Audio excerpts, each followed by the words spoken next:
अगर आप भी चाहते हैं कि आरसीएम म्यूजिक के वीडियो सबसे पहले आप तक पहुंचे, तो लाल बटन को दबा के चैनल को सब्सक्राइब जरूर करें और साथ में बेल आइकन को दबाना ना भूलें।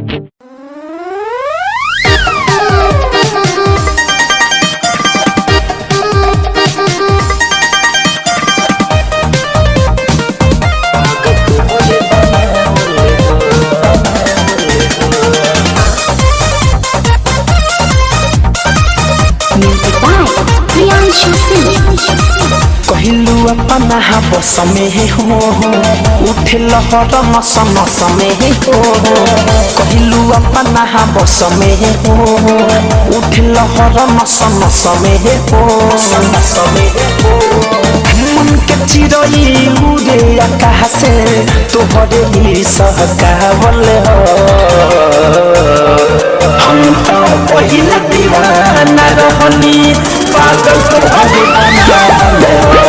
हम तो पहले दीवाना रहनी पागल तोहरे बनावल हो। कैला कैसन जादू दिल पे रहबा काबू। कैला कैसन जादू दिल पे रहबा काबू। प्यार में बन गईनी जोगिनिया तोहरे जोग जगावल हो। हम तो पहले दीवानी रहनी पगली तोहरे बनावल हो। हम तो पहले दीवानी रहनी पगली तोहरे बनावल हो।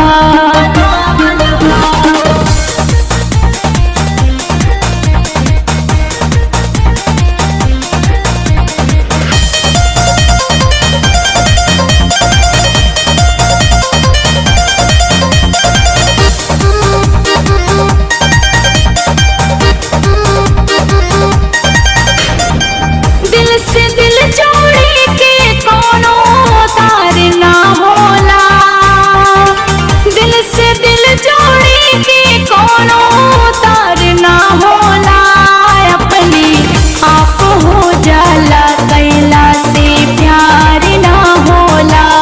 अपने आप हो जाला कैला से प्यार ना होला। अखिया के राह है उतर गइलू दिलवा में हमारा गुजर गइलू। प्रेम के बहागे गइल रहनी तोहरे महकावल हो। हम तो पहले दीवाना रहनी पागल तोहरे बनावल हो।